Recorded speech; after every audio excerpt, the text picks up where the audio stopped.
Hello, everybody. Welcome to Planet FPL, the world where everything revolves around the FIFA World Club Cup Conference League Championship. My name's Suj. My name's James. By the end of this competition, I will call it the FIFA Club World Cup. You won't, because when it finishes, you'll be on holiday, so no one will be hearing from you. That's also very true. I'll be, finishes on what, 14th, 17th, something like that? 14th of July, I think the final is. In Thailand then, so looking forward to that. Yes, maybe the games will be played at a more respectable time that I might catch a little bit more of the football when I'm there in a couple of weeks. But James, we're talking about the FIFA Club World Cup. Obviously, the first round of group stage games have now been completed.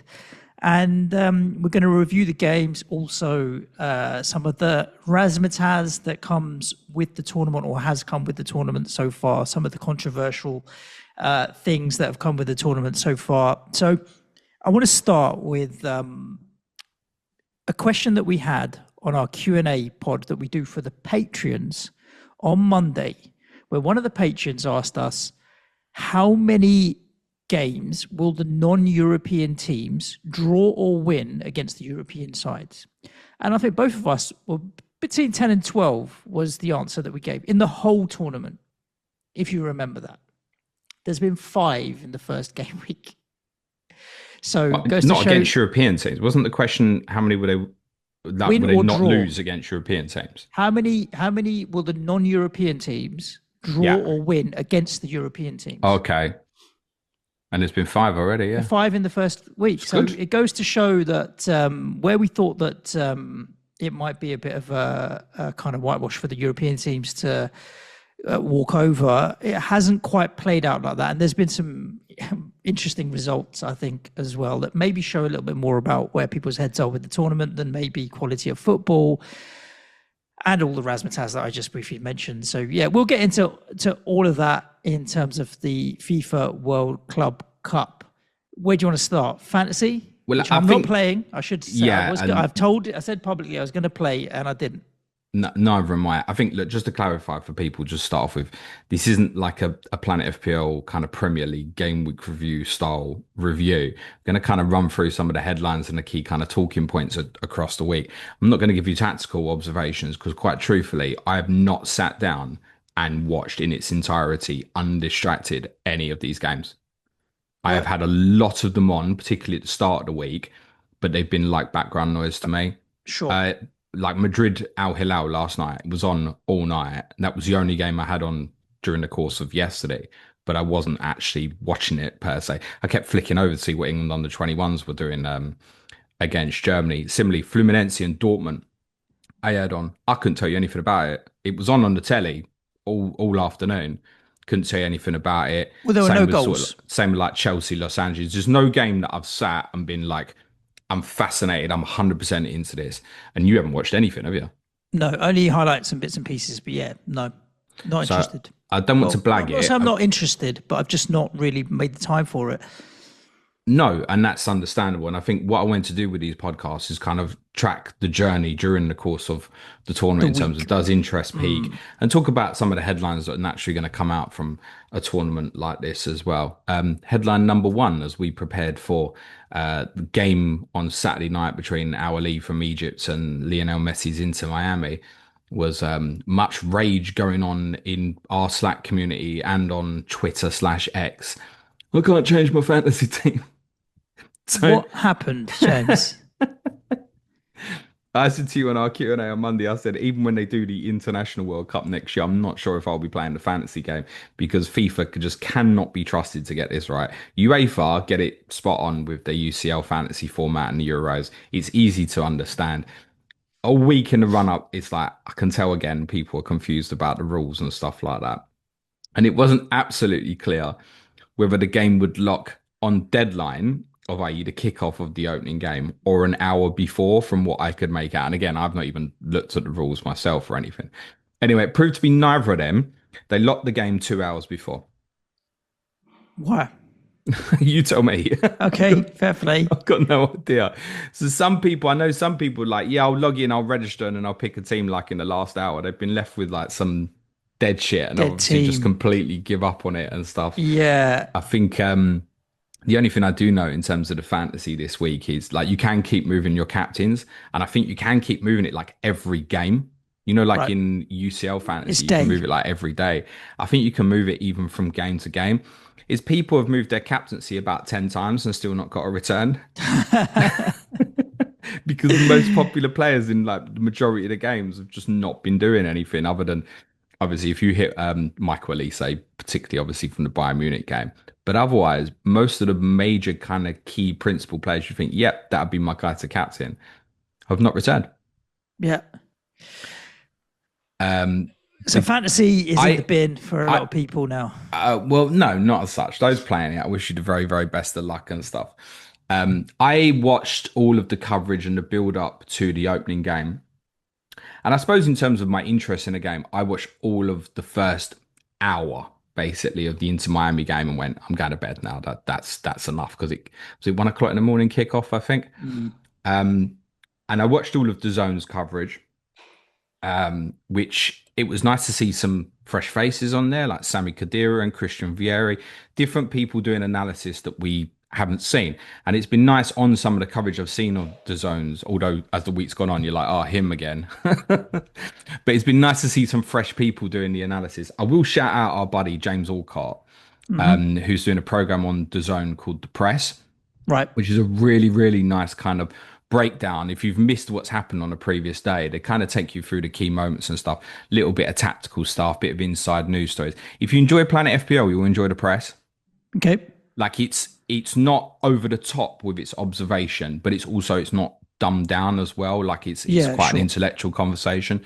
So I'd recommend the Press on the zone if people want to kind of keep up with what's happening in the tournament that way, rather than maybe not having the time to watch 4 games in a day, which I'm already thinking, by the way, like with the International World Cup next year, and the timings are going to be very similar. There's no way I'm watching every game of that. Mm. No way. There'll be plenty of games kicking off at 2 o'clock, and you'll see in the final group stage games, the games kick off UK time at 8 p.m. and 2 a.m. I'm not watching any of them 2 a.m. games. It's just going to Yeah, be yeah. wake up in the morning and see what the scores are and watch the goals, probably. That's Yeah. all it's going to be. So something like the Press is good for that. But what struck me with the zone's coverage was it felt like it was something that was kind of rained on us from America. Well, That's how with it a lot of felt. the, I mean, you talked about the American style entrances of the players coming out with their names being called and all this kind of stuff. It made me think, like, who is this targeted for? Because if all the structure of the games and the razzmatazz and everything that comes with it and the players walk out, you know that the European audience who's not used to it is probably going to be a bit cynical about it and look at Yeah. it and be like, what is all this shit that's going on, truth be told, right? Whereas the American audience, it's familiar for them. Yeah. You talked about this tournament prior to the tournament potentially being in America all the time. So it's clear that it's targeted at that audience because that's the audience that's used to it. You, I cannot see a world where some of this stuff makes its way into European football, like the Champions League, for example. You can't see this getting into the Champions League. Well, I mean, if you take and we're going to talk some of the tendencies and stuff like that later on, but like these American style entrances where they're calling one player on at a time, like for the opening match and stuff, it was like, okay, I don't mind because every player's getting a good cheer. The crowd was actually for the opening game, I think, better than what had been reported it was going to be in the build up. It's like, Yeah, it's that's buy one fine. get four free, mate. But like I was watching the start of the game in Orlando between Ulsan and Mamelodi Sundowns, which got delayed by an hour. We'll come back onto. And there's literally, mate, there's at best maybe 2,000 in the ground, probably less. Whoa. And they're giving it and admittedly, that's one of the smallest stadiums, but obviously it still looked completely deserted. And they're still giving it the big intros for all these players. Like, this is not working. It's almost embarrassing for. It probably wasn't embarrassing for those players because they feel like they're on this stage and wouldn't be playing on it otherwise. Be like, yeah, no. I saw Romeo Lavia said, yeah, I wouldn't mind it getting brought over to the Premier League. And I was thinking, I don't think so. Can you imagine some of the individual players, like the away team players, as their names are getting read out in the Yeah, Premier yeah, League? yeah. Who? Bloody hell. Well, you just get ridiculed from the crowd. Who? Who? You would get a lot of that. Yeah, Who? yeah. But it just wouldn't get received in the same way. And I think like the atmosphere out there as well is much more like carnival. I'll give you an example. When Fabian Ruiz give PSG, the lead against Atletico Madrid in the Rose Bowl on Saturday night, he zoomed in on the crowd, and there was one lad who was like celebrating and massively clapping. He was wearing an Atletico Madrid shirt. Right. See, I presume he wasn't like an outright massive Atletico Madrid fan. Yeah, He yeah. was like, Just I'm going going to to wear the one of game, the so shirts I'll of the pick team. one. I'm The not red and white criticising this stripes is individual. nicer. Yeah, yeah. But obviously, certainly, particularly with the European teams, and I want to talk about the relevance of the South American teams in this tournament, like a lot of them don't have their regular type of support out there. So it is more kind of a carnival vibe. But I did notice, Suj, that because I know it's been reported that this is very much an American thing, this individual kind of present the player individually, each single one. It's actually been something that's been stopped largely in the NFL because there was one Super Bowl where I think it was the New England Patriots refused to do it. Right. And they came out, they were like, nah, we're not doing this. We're a team. We're going to come out as a team. And they won. So then it was like, there's a representation of team. And ultimately, this is a team sport. It's not about individuals. I know it's quite popular in basketball, but then you're introducing like five Five players players. rather Yeah, than yeah. It's 11 completely different. times two. Exactly. So, yeah, I don't mind the fact that it's done there. Even if it was done there, I think for the International World Cup next year, I don't think it will be, by the way, but I wouldn't mind. But if it was done here, I'm like, no, don't do that. It felt like something, and a lot of this has felt like friendly vibes, as in we've got two massive English teams go and play a game in America. And Yeah, it's that yeah. kind of the Yeah. glamour of it.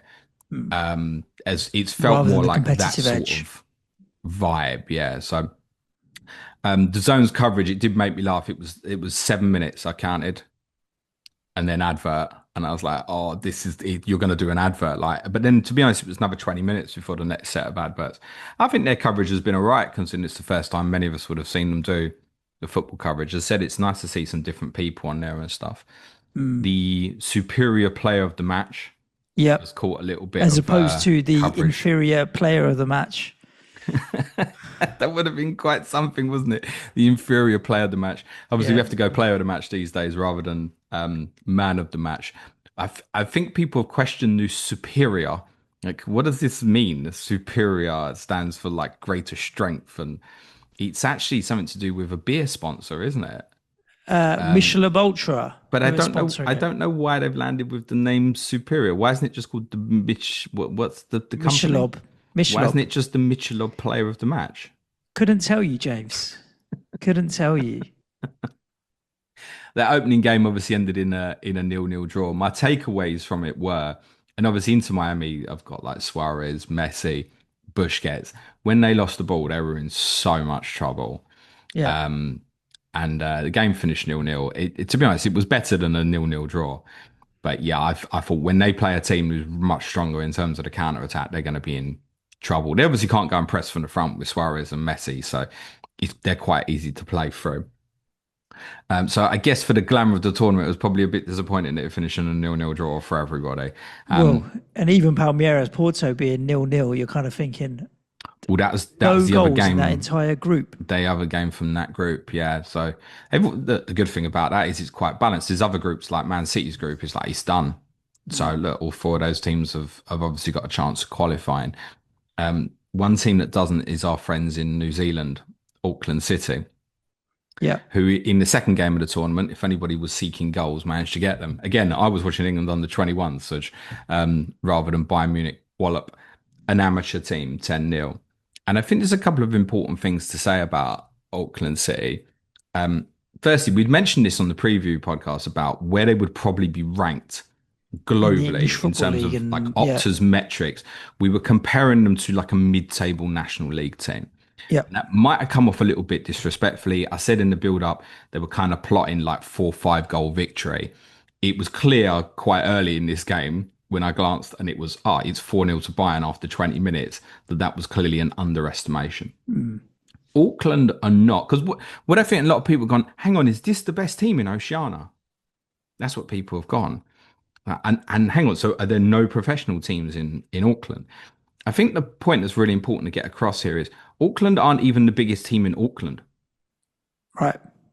There's a more powerful team in Auckland who play in the Australian League, and Wellington from New Zealand also play in the Australian League. Now, that's a league that's got quite a lot of interest in. For example, Melbourne are part of the City group, isn't it? Bill Yep. Foley at Bournemouth's got ownership of a club out there. There's lots of links actually with Australian clubs and even clubs in Europe, but they all fall under the Asian Confederation umbrella because obviously Australia compete in that now. So their teams go into the Asian Champions League.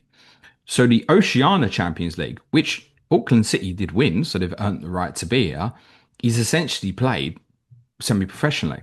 It's like the if you win the Pizza Cup, your Papa John's Pizza Cup, you get into the FIFA World Club Cup. But they would be stronger than whoever won that competition would be stronger than Auckland City. Yeah, that's what we're saying. It's crazy, isn't it? That's the point. So look, do you know what? They were 4-0 down after 20 minutes. Obviously, the 10-0 doesn't look great, and that's the biggest margin of victory now in a World Cup, including the international one. Oh, okay. Yeah, it's only the second time a team scored 10. Hungary beat El Salvador, I think it was El Salvador, 10-1 in 1982. So 10 is like that magical, mythical number where it's great to see someone score 10, but there's nothing enjoyable in this. Well, while we were talking, SofaScore popped up on my phone with the FIFA World Club Cup Team of the Week. They do that after every round as who got the highest rankings. There'd be a lot of Bayern players in there. 6. Yeah, but this kind of a nonsense, isn't it? Isn't really? it just? It's like, yeah. All right, 6 of them have made it into Team of the Week. They've just smashed someone 10-0. Well, of course, because when you've got something that's just measured on the metrics like that, obviously you've got Musiala's got a hat trick, Elise's got goals and assists. Elise, Kimmich, Coman, Muller. Basically, 5 of the front 6 is them, and Buri at right back got in. But their metrics going to be great as well, because it's not like they're under pressure or giving the ball away or anything like exactly that. Yeah. With this Auckland City as well, you have to also understand that a number of their players who play for them have not even been able to go because they have full-time jobs and couldn't take time off work. This is legitimately true. Yeah.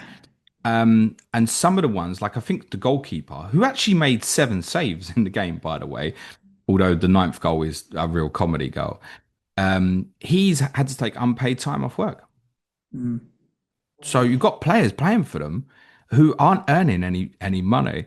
They're, as a club, they're going to earn 3.5 million out of this tournament. And obviously they could have earned more in prize money, but they're probably not going to, right?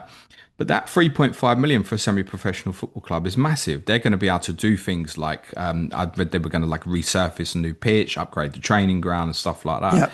So like, I don't really want to slander them, but it's games like this that got everyone fearing like, the European clubs are going to be so much more powerful. Now, fortunately, I think we've seen a narrative during the course of the week that's not really lived up to that. The advantage now in that group kind of really lies with Boca Juniors. Yeah. Why Boca Juniors? Well, because Benfica will play Auckland first. So Boca will know how many they need to beat them by. Well, it's probably going to be that, isn't it? Let's be honest. It's probably not going to be a case where they both draw with Bayern. In any case, they're probably not going to both get +10. But if the chances are the way this group's going to work, if Bayern were to beat the other two, and obviously it changes if either of them get a result against Bayern. If Bayern beat the other two, it literally comes down to who goes through with Bayern, who scores most goals against Auckland from Benfica and Boca. If Benfica beat Auckland by 6, what would you say on Boca's chance of going through? Slim, because what, you don't think Boca would get 7? No, we'll talk about what they need. Boca Benfica, but I reckon they might end the game with 7 men. We will wrap a little on PSG before we move on to day 2. Yeah, I watched bits of PSG. I mean, just wanted, there's a couple of things. 4-0 is still quite a win against Atletico. But it wasn't a 4-0 game. No way at all. I mean, the right team won. I mean, they had 4 big chances to only 1 for PSG. On the stats, yeah, well, Alvarez had a goal disallowed for a foul in the build-up, and that was at 2-0, would have made it 2-1. And it is definitely a foul. I don't know how the referee doesn't give it in the first instance. But then Longlead got sent off for like talking back to the referee late in the game. They got a couple of late goals. It finished 4-0. It wasn't a 4-0 game, but the manner of PSG's victory means the probability on the analytics in terms of them being the favourites to win the trophy has shot up massively. They've gone up off this result. 74% possession. Yeah, I mean, that's normal against Atletico Madrid are that kind of team, but still 74% possession. They've gone up from sort of like 20% to win it to about 30%. I think they've got 10% over every other team now in terms of their favouritism to win the tournament. And I guess part of that would have been, well, if they drop points against Atletico, it's one of them that could be in the balance. The man of the goal difference as well means essentially they're almost definitely through to the next round. So PSG highly fancied. I think as it would stand, Chelsea will likely walk into them at the quarterfinal stage. They're a top team, aren't they? You know me. I hope they go. Monster. I hope they go all the way. The Vitinha goal, brilliant. I love the fact that it starts from Atletico attack, and Donnarumma senses an opportunity where Atletico are rarely out of position, and boom, they're off. And Vitinha just coasts through them. They think, oh, well, he's a distributor. He'll end up passing it. He just keeps going and bends it in. Beautiful little goal. Yeah, I hope they go all the way because I want them to be enforced to be like on the beach when they play my team in the Super Cup final, right? Because they've got every club is entitled to. This is kind of a relevance of the fixture announcement yesterday. Minimum of 3-week break for players. They might turn up if they're on the beach. They'll turn up in flip flops and possibly be. It's 3.5 weeks from the final to the Super Cup final. So that's about the only chance I've got, isn't it? Talking of Chelsea, they beat Los Angeles 2-0 on Monday afternoon. Which had a cameo appearance from Liam Delap, which was pretty bright. Enzo Fernandez didn't start the game, came on and scored, assisted by Delap. Los Angeles had some decent moments in the game. There's a couple of interesting things from this game, which primarily a lot of the talk after this surrounded attendance conversation. There's a case to say that the best supported club team at this game was Club Leon.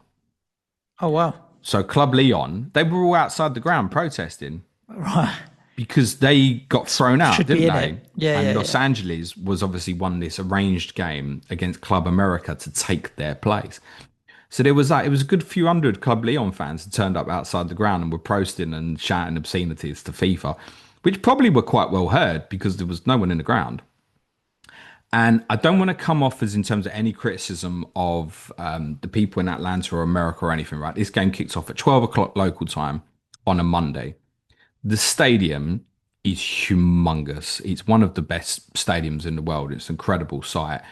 But obviously, all you could pretty much see was red seats. And it felt like the crowd was growing a little bit during the game. It felt to me like they were grabbing people off the street and going, can you go in? Go on. Can you just make this look a little bit better? Because there was lots of noises on the opening days about them moving people to the side facing the camera so these attendances looked better. But I actually thought across the games until this one, that the attendances had largely looked all right, but it looked really, really bad at this game. And it's something they're going to need to think about in terms of, I think, even the International World Cup next year as well, because they're going to have to think about these afternoon games and who's hosting them and the size of the stadiums. But as far as I'm aware, Suj, everything is already set.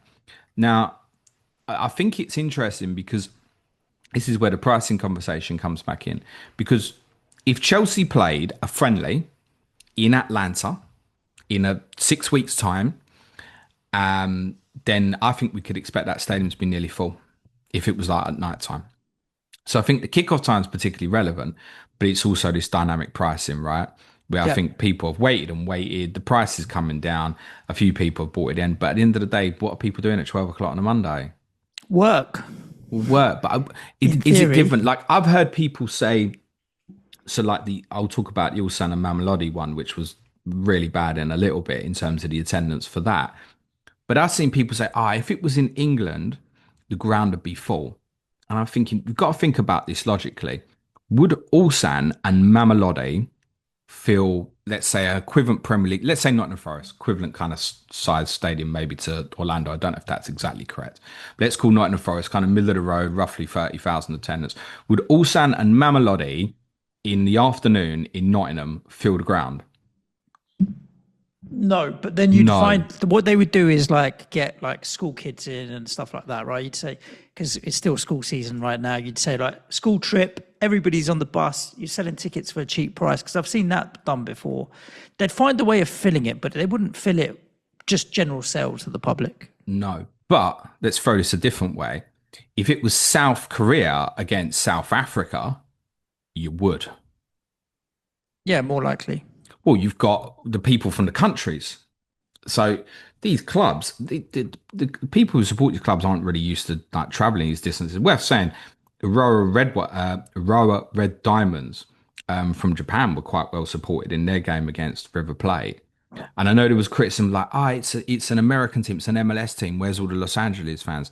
You know, the distance from Los Angeles to Atlanta, It's far. it's 2,000 miles. It's far. It's like the equivalent of us or me going to Tbilisi, basically. It's a long journey. So very understandable that there wasn't that many, say, Los Angeles fans there who remember as well, they're quite a newly formed club as well. And we said, I mean, I don't know the numbers of how many actual Chelsea and Manchester City fans have travelled. Or So, if I mean, they're, are they holding low it back for the thousands. latter stage? I don't think they're going to go. Yeah, And I who's said going to to go you, for if a it whole was month as well? if it was Tottenham, I don't think I'd be there, mate. It's also there's not much desire for many people to travel to America at the moment. So That too. good victory for Chelsea. Although LA had some decent chances. Three big It was chances. it was a very amusing moment at the start of the second half. The kickoff was delayed. Any guesses for why? Kickoff for the second half was delayed. I don't think I've ever seen this before. There was a pigeon on the pitch. No. Chelsea made a couple of subs, and like Olivier Giroud's getting ready to come on for LA as well, but he's not coming on. And it was clear to me what was going on, but the commentators couldn't work it out. He didn't have his shirt. Oh, So Chelsea are like, that's your problem. Can we kick off? They've got 10 players because obviously the other players already been like subbed off. He's not ready to come on or start the second half. Giroud's not ready to come on. So they're just delaying the game till that's someone's run half time. back. How can you not have your shirt at half time? I don't know. And you would think an experienced player like Giroud as well would know, right? But the tunnel was on the other side of the stadium as well. So like the reserve goalkeepers had to run all the way around to get the shirt and come back. He didn't have a big impact. It's nice to see Hugo Lloris again. The attendances, as I said, probably leads in a little bit to the conversation on Ulsan and Mamelodi. And I was quite keen. That was the day after, right? I wrote down, I wrote down one game to watch from each day, as in like, right, try and target one game from each day to watch. And I'd noted this one down as the game to potentially watch at 11 o'clock on Thursday, it was on Tuesday night, sorry. So I put it on and you're like, oh my God, in this ground, there's no one in the ground. As I said, it was a max 2,000 or so. But the kickoff got delayed for an hour. And the reason the kickoff got delayed was because of adverse weather conditions in Florida, in Orlando. But it was beautiful sunshine. It was quite weird. I don't know if they were expecting like a mini tornado or something that just never arrived, because they told I was going to say all the fans, there weren't many of them, but they were telling the fans in the ground to like take shelter. You're like, it's not even raining. But people who were in there and journalists and like, we've been told to take cover and stuff. They kicked off an hour and 5 minutes late. And I watched the first 20 minutes and was like, yeah, enough of this. But you know what Mamelodi reminded me of? They really want to keep the ball and they've got flair, even like in the little short, intricate passes. They dominated the ball. They look like a knockoff Brazil. They look like, because they're yellow shirts and it's white shorts. I know Brazil's normally blue shorts, but sometimes have played in white shorts. But the kit looked like it was something, you know, like you get kits in like Masters football and stuff. It looked like a knockoff Brazil was playing. They look like a good little side, though, actually. And I think they'll possibly cause Dortmund and Fluminense a bit of trouble, actually, because I really like to keep hold of it. So they're the team that I'm quite intent, because I didn't really get the opportunity to watch them properly. I'd like to watch again during the next stage. I mean, one more win will see them through to the knockouts. I would not be surprised if they got something against Fluminense and Dortmund from the 20 minutes that I saw from the game. Obviously, one of the teams they'll play is Fluminense. And I think one of the key things to discuss in terms of the theme of this tournament is the South American teams. Yep. So there's 3 Brazilian teams there and 2 Argentinian. And so far, none of them have lost. Yeah, I mean, I spoke to a guy that works with us here, who's a Benfica fan, who watched all of the Boca Benfica game on Monday late, which obviously ended in a 2-2 draw, both sides having getting a red card. It's clear that it means a lot more for them than it does for the European teams. Do you know, though, what he described that game as was a war? He said Boca were not interested in playing football. They were fouling as you would expect an Argentinian team to. Do you know the ball in play in that game? Do you want to have a guess? With the way you're labeling it, I think it's going to be like sub 40 or something. Go on. 46 minutes or something like that was ball in play. We've known worse in the Premier League, but that's bad. But not much. Like, I think Brentford averaged like 53 sometimes and 54. 46 there was minutes. A game famously that Brentford won at West Ham. It might have been Brentford's first season in the Premier League that was 43 minutes. Yeah. And the way he described it to me was that the Benfica players, by like halfway through, were just scared of Boca because they would just get bullied. They were in the referee's face. Two situations where Boca scored just after something happened with Benfica, and they were just playing with fear. But you're going to get that. I don't want to describe them as like dirty or aggressive, but you're going to get a different style of football out of the teams coming from South America potentially. Would you agree? There's 4 teams from Brazil, isn't there? Not 3, it's 4. Flamengo as well. Flamengo, Palmeiras, Botafogo, Fluminense, and the 2 Argentinians. It's 6 teams, and they're all unbeaten. Yep. Flamengo won 2-0. So, yeah, I don't know if there's anything in that because I didn't watch the games or understand, but clearly you're going to get a level of commitment from them. Like Argentinian teams they've got a reputation, whether fairly or not, for being aggressive and in your face. Maybe some of the European teams won't have the stomach for a fight. Well, the 3 games so far between South American teams and European teams have all ended in draws. 2 of them 0-0 and weren't thrillers. And obviously Boca were 2-0 up. Yep. Against Benfica as well. Before Otamendi won a penalty late in the first half when Boca had looked, I don't want to say comfortable, but you thought, well, they'll go and win it from here. The thing with these 6 South American teams is they're largely being quite well supported. And when you compare like the attendances, we've spoken about the Chelsea game, the Mamelodi game and some others, like it's these South American fans that are kind of really bringing the kind of the colour to the tournament, if you will. They're bringing the noise. Football like that Chelsea game, it's not a criticism of Chelsea in LA, but you play a football match like that, and obviously that stadium is particularly vast, so it's very, very bad. But football without fans, we learnt this through COVID, it's soulless. Mm-hmm. And I think it would be great for this tournament if a couple of these South American teams can make quarterfinals, semi-finals and stuff, which they're capable of doing, by the way, because there's a lot of these European teams ain't great.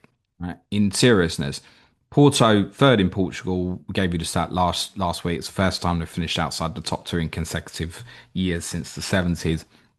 Benfica didn't win the Portuguese league either. Sporting won it. Dortmund, I think, have been pretty average in the Bundesliga over the last year as well. Got well beat by Barcelona in the Champions League. So they're not like 3 of the strongest European teams, and that's not their fault. I think we'd probably still expect these European teams to win in most of these circumstances. But the tournament really needs these South American teams to do well. One, for the atmospheres at the games. I think to raise the profile of it as well, to give it meaning. And a lot of FIFA's messaging going into the tournament is about creating more of like an equal distribution of equality, if you will, in football, and it not just being about the European teams. It is clearly really important to some of these South American teams to do well. So I hope they do, because the tournament will be better for it if they stay in the competition for as long as possible. You know, a little bit like with hosts at major tournaments in international you football. want them to stay as long as possible. You want them to stay in for a while. Well, these lot feel more like the hosts, really. Yep. So I hope that they do quite well, because I think as well, I know there's a little bit of a fault from a lot of the people here in Europe is like, I'll start watching from the quarterfinals when the big teams start playing each other and stuff. That's well and good. And I'm sure it'll be pretty competitive and the standard of football will probably be quite good at that stage. But you may still, even at that stage, be watching football matches that feel a bit soulless. And that's because if you have Chelsea play PSG as an example in a quarterfinal, how many actual as in local Parisians slash Londoners are going to be there? Like, not many. These South American teams are bringing a lot of the colour and intrigue to the tournament. Um, there was a punishment for the 8 second rule. There was two of them, in fact. There was a Real Madrid game last night, and also in that Mamelodi Ulsan game as well. Two punishments for the 8 second rule. So do you know what the Yep. 8 second rule is now? Goalkeeper, goalkeeper, eight Holding the ball seconds. for more than eight Yep. seconds, a corner gets awarded, Hmm. which is much better than the indirect free kick stuff because quite often they're not scored. But it's like you've wasted 8 seconds. Then it's normally about 2 minutes to like set up the wall and get them back. Just award a Yep. corner, everyone gets on with the game. Quite like it. And that last night in the Al-Hilal Real Madrid game, it was really late. It was like 96th minute or something. The Al-Hilal goalkeeper got punished, and you're like, oh my god, he's given Real Late winner Madrid or something like a crazy. corner. Yeah. Right? Imagine if they score, which obviously they didn't. One of the big headlines on Tuesday as well was that FIFA had quite quietly, it seemed, withdrawn all their anti-discrimination messaging, no to racism, all these things that we expect of a tournament like this, Yep. completely absent. Why do we think? Is this because of America at the moment and what's going on there, Yeah. I don't essentially? know how to dress it up as it could be something else. Like, why would you? Yeah. But We're at a point where there's millions, 2 million people went out to protest last weekend against Donald Trump.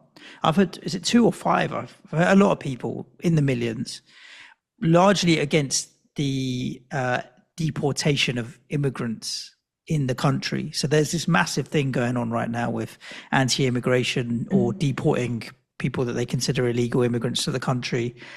So yeah, I think it's allied with that, surely. Like otherwise, give me another good reason to not have that.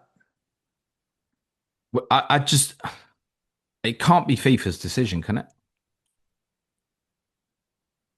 It can be FIFA's. I don't know.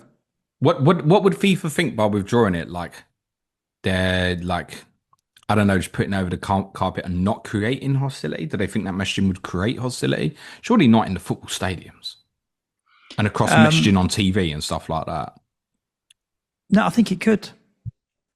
I think it could with local Americans. I don't really want to get dragged into are Americans anti-immigration or anything like that. But maybe it could. You see a lot of news reports and journalists out on the streets and stuff, and there's a lot of anti-immigration sentiment. Maybe it's all allied together. Now to And give FIFA discrimination and immigration is two completely different things. But yeah, now to give FIFA a little bit of its dues, a lot of this messaging was back at the games yesterday. But we think it was a one-off because, and I quote, I wrote this down. Yesterday was the International Day for Countering Hate Speech. okay. Something I'd never heard of. We can have an international day for anything now, can't we? Well, we do have an international day for everything, James. Do we have an international day for Planet FPL? We're going to make one. Apparently, they've said yesterday as well, yeah, they've brought it back for this one day. So they're almost just Why are making you a rod for their own highlighting? back. Yeah, Yeah. just making a rod for their own back is really, really interesting. And Trump was part of some interesting headlines yesterday as well.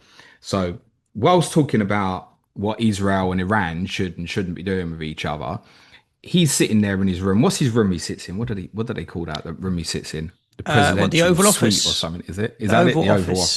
Office. He's sitting there talking about Israel and Iran, and standing behind him is half the bloody Juventus squad, which included, by the way, American international Weston McKennie, who came out in 2020 and outright called Trump a racist, but was obviously fairly happy to stand there yesterday.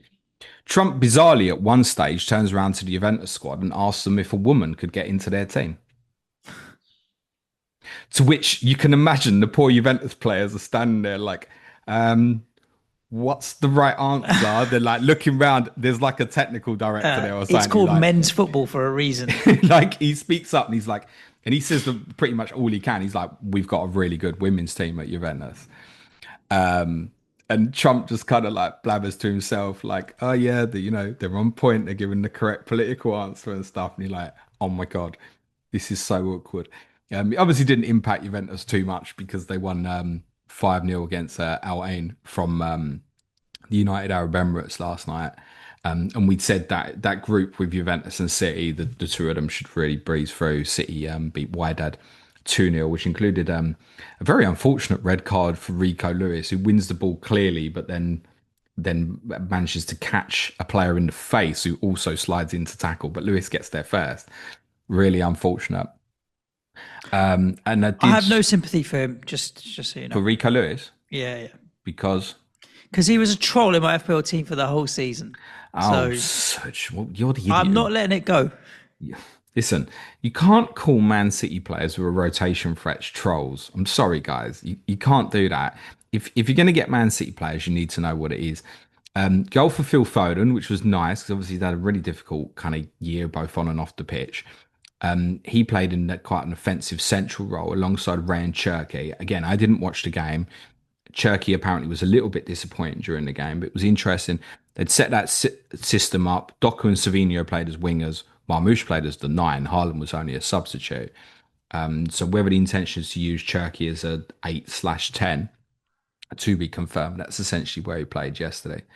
And I did watch Real Madrid Al-Hilal last night as Yep. well, and was intrigued to watch Al-Hilal because you've obviously got so many big name players that we're They're familiar with. dark horses to go deep in the competition potentially. And it looked like Madrid were going to nick it at the end because they were rewarded a penalty, which I think was probably once VAR look at it, it's like it's going to get given because there's an arm out and stuff, and it catches the player in the face. Valverde took it, sloppy penalty saved. I think Al Hilal certainly earned their point, and that's kind of arguably the headline result. I think that the team from Saudi Arabia, we know the investment in that country in terms of the football, probably their standout team has drawn with the biggest club in the world. But I have to say, I think Real Madrid are weak at the moment. I think they're the weakest they've been for quite some time. If they played PSG tomorrow, I wouldn't have a doubt about who would win the game. I mean, on paper though, you're still looking at. Well, I mean, Howson we know his ability. Courtois is a good goalkeeper. You got Trent coming in at right back, Valverde, Bellingham in the middle, Rodrigo, Vinicius Junior. Like on paper, many in the middle. It's not like a bad team on paper. It's not Yeah. one of their weakest teams on paper. No, but that's Real Madrid's problem at the moment. I think we saw that in the game against Arsenal, or the games against Arsenal, sorry. Yeah, on paper, exactly that. They're an on paper football team at the moment. You put Real Madrid's 11 up against PSG, and you wanted to put a team together. You pick more Real Madrid players. There's no doubt that PSG would win. Yeah, yeah, yeah. Well, that's my opinion at the moment, anyway. No. It's a. If it was a stupid opinion, I'd tell you it's actually. I'd put money on it. If PSG and Real Madrid were playing tomorrow, I'd put money on PSG. Well, they're the favourites clearly for a reason. I did see talking of Trent, who obviously made his debut for Madrid. Fairly obviously, every little mistake he made was going to get highlighted by one particular community. I saw one Liverpool fan who had written notes on every mistake Trent made. It was like minute 2 didn't track run, minute 4 didn't track run. Minute 7, hopeful long ball. I'm paraphrasing, but yeah, it was like every 2 minutes he'd written down like what Trent's mistakes were and stuff. And the Saudi team had a goal disallowed in the first half for an offside, and Trent's off the ball work on it is not good, and people are just sharing that clip wide and stuff. I don't know if there was an assumption that Trent had been down in tools at Liverpool and he's suddenly going to do this at Madrid. He wasn't down in tools at Liverpool. I just think this is stylistically quite a lot how he is. And we focus a lot on his good stuff with the ball. He's still got much to work on in terms of his defensive work. He does fit into that Real Madrid team. He's not a paper player. I'd rather have Trent, or I mean, I'd rather have Hakimi than Trent. Well, that's not even a debate. So- It's not even a debate, James. Interesting first week. I think, as I said, the key thing for me over the how people feel about the tournament over the next few weeks will be the performance of the South American teams. It hasn't really. It's kicked off, but it hasn't warmed up yet. I would say. My interest in there the hasn't been tournament any shocks. has gone down as the week's gone on, because I think there was an intrigue at the start a little bit. I could happily just leave this now, really. I think, but I'd be most interested, like I said, of watching what some of these South American teams do. So I'm interested to see, for example, PSG, Botafogo, maybe. well, the problem with that is 2 o'clock in the morning. Right. I'm not watching that, mate. Flamengo against Chelsea. I'll probably have a look at. That's evening kickoff tomorrow night. Same Bayern and Boca Juniors is 2 o'clock in the morning as well. I'm not staying up for that. So I mean, in terms of games that I'd probably be interested in, I might have a look at Seattle tonight because I didn't catch any of their first game, and they are at home as well, so that should have a decent atmosphere. I'm not going to be watching Benfica against like Auckland tomorrow. As I said, I'll probably try and tune into Chelsea. I'd like to see Mamelodi against Dortmund, but I'm certainly not going to give up my Saturday afternoon and whatever we might be doing for that. Then on Sunday, I can't really be asked to watch Real Madrid again. Yeah. Not that interested. So I would envisage that I will watch less games in this second round of matches that I did in the first, to be honest. Well, there we go. Look, that's a wrap of week one. We'll be dipping in after the second round of matches as well and giving a summary on that and seeing where we go. But yeah, nothing else to add. If you want to support the show, head over to patreon.com/Planet FPL. If you sign up now, you won't be paying for the whole of July because it will be free and we'll be publishing content throughout. But yeah, head over to patreon.com. We've still got people joining our community there. Very grateful to everybody that does. If not, subscribe to the show wherever you may be listening, whether it's on audio or watching on YouTube. And we'll be back at you tomorrow. Stay safe, look after yourselves. Ciao for now. Thanks, everyone. Be nice to each other. Cue music, please, man child.